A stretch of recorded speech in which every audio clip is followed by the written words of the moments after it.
ସନ୍ଧ୍ୟାବେଳେ ନଦୀରେ କୂଳରେ ବୁଲିବା ବହୁତ ଆନନ୍ଦ ଦିଏ। ଶରତ ଋତୁରେ କାଶତୁଣ୍ଡି ଫୁଲର ସମ୍ବାହାର ନଦୀ ବକ୍ଷକୁ ବହୁତ ସୁନ୍ଦର ଦେଖାଯାଏ। ନଦୀ ବିଷୟରେ ଅକ୍ଷୟ ମହାନ୍ତିଙ୍କର ଗୋଟିଏ ଗୀତ ମନେ ପଡ଼ୁଛି। ନଦୀର ନାମ ଅଳସୀ କନ୍ୟା, ପ୍ରିୟାର ନାମ ଜ୍ୟୋତ୍ସ୍ନା। ସତରେ ନଦୀ ଏକ ଅଳସୀ କନ୍ୟା ଭଳି ବହି ଚାଲିଛି ସାଗର ଅଭିମୁଖେ। ସାଗର ସତେ ଯେମିତି ତାକୁ ଡାକୁଛି, ବହି ଚାଲିଛି ନଦୀ। ଇଏ ହେଉଛି ମହାନଦୀର ଦୃଶ୍ୟ।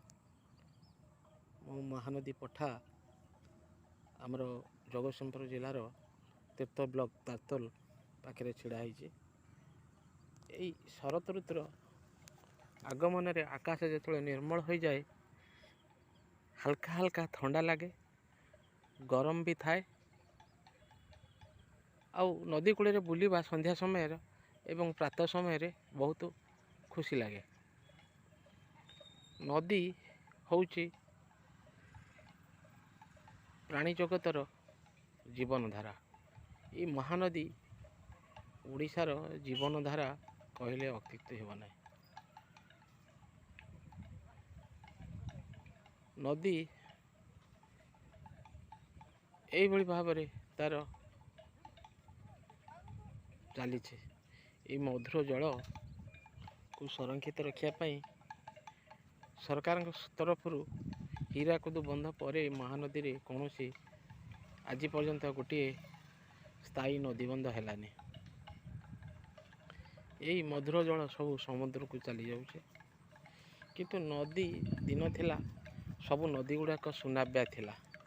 କିନ୍ତୁ ହୀରାକୁଦ ବନ୍ଧ ଆଉ ଛୋଟ ବନ୍ଧ ହେଲା ପରେ ନଦୀର ଯୋବ୍ରା ଆନିକଟ, ନରାଜ ଆନିକଟ ଏଗୁଡ଼ା ହେଲା ପରେ ନଦୀ ଜଳ ସଂରକ୍ଷଣ ହେବା ଫଳରେ ଖରାଦିନେ ଏ ନଦୀ ଖରାଦିନେ ସମ୍ପୂର୍ଣ୍ଣ ଏଠି ଶୁଖିଯାଏ।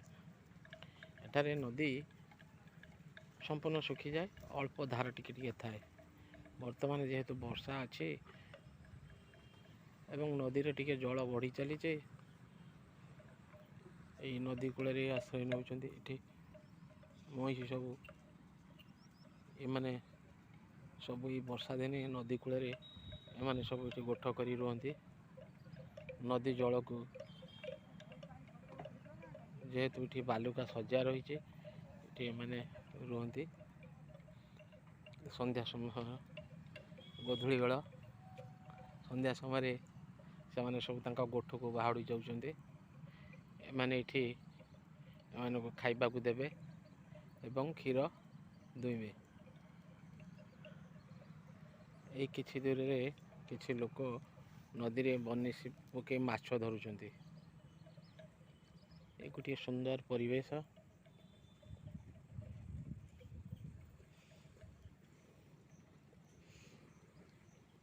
এই ପାଖ ଗାଁ ଯେତେବେଳେ ସଭ୍ୟତା ଗଢ଼ି ଉଠିଲା, ନଦୀ ଉପତ୍ୟକାରେ ଲୋକମାନେ ଜନବସତି ସ୍ଥାପନ କଲେ।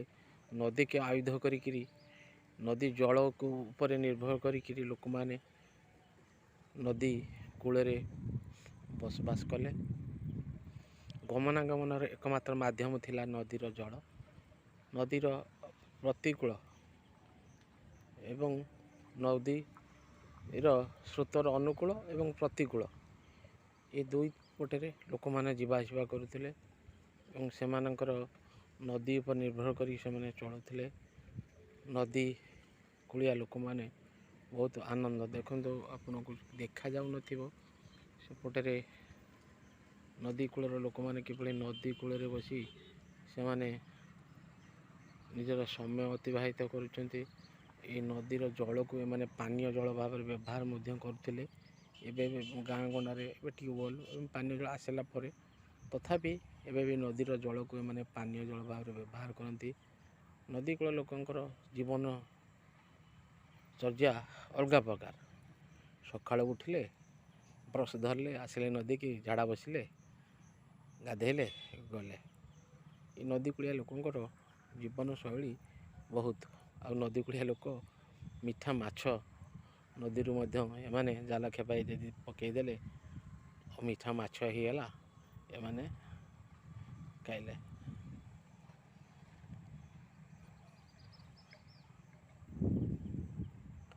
ବନ୍ଧୁଗଣ, ଆଜି এই ମହାନଦୀର ସାନ୍ଧ୍ୟକାଳୀନ ଦୃଶ୍ୟ ଆଜି ଉପଭୋଗ କରୁଛି। ଆପଣମାନେ ସହରୀ ଯେଉଁମାନେ ଭାଇମାନେ ଯେଉଁମାନେ ଅଛନ୍ତି, ସହରୀ ଲୋକମାନେ ଚାକଚକ୍ୟ ଭିତରୁ ବାହାରି ଆସି ନଦୀ କୂଳରେ ବସି କିଛି ସମୟ ପାଇଁ ନିଜ ଜୀବନକୁ ଶାନ୍ତ ପରିବେଶକୁ ଆସି ନିଜକୁ ନଦୀ କୂଳରେ ସଜାଇ ଦିଅନ୍ତୁ।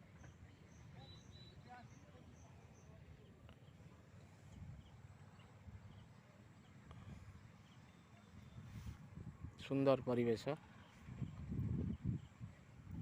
ଗୋଟେ କଥା ହେଉଛି, ନଈ କୂଳିଆ ଧୀର ପବନ ଛାଡ଼ି ଯିବାକୁ ନ ହୁଏ ମନ। ଆକ୍ଚୁଆଲି ନଈ କୂଳରେ ଯେଉଁ ସୁଲସୁଲିଆ ଧୀର ପବନ, ନଈ କୂଳରୁ ଛାଡ଼ି ଯିବାକୁ ଜମା ଇଚ୍ଛା ହୁଏ ନାହିଁ। ଇଚ୍ଛା ନଥିଲେ ମଧ୍ୟ ଅନ୍ଧାର ମାଡ଼ି ଆସୁଛି। ଆଉ କିଛି ସମୟ ପରେ ଅନ୍ଧାର ହେଇଯିବ। ଆମେ ବିଦାୟ ନେବା। ଆପଣମାନଙ୍କ ଠାରୁ ଅମାନିଆ କଲମ ମଧ୍ୟ ବିଦାୟ ନେଉଛି। ଆଶା କରୁଛୁ ଭିଡ଼ିଓଟି ଆପଣଙ୍କୁ ଭଲ ଲାଗିବ। ଧନ୍ୟବାଦ। ଜୟ ମା ଶାରଳା, ଜୟ ଜଗନ୍ନାଥ।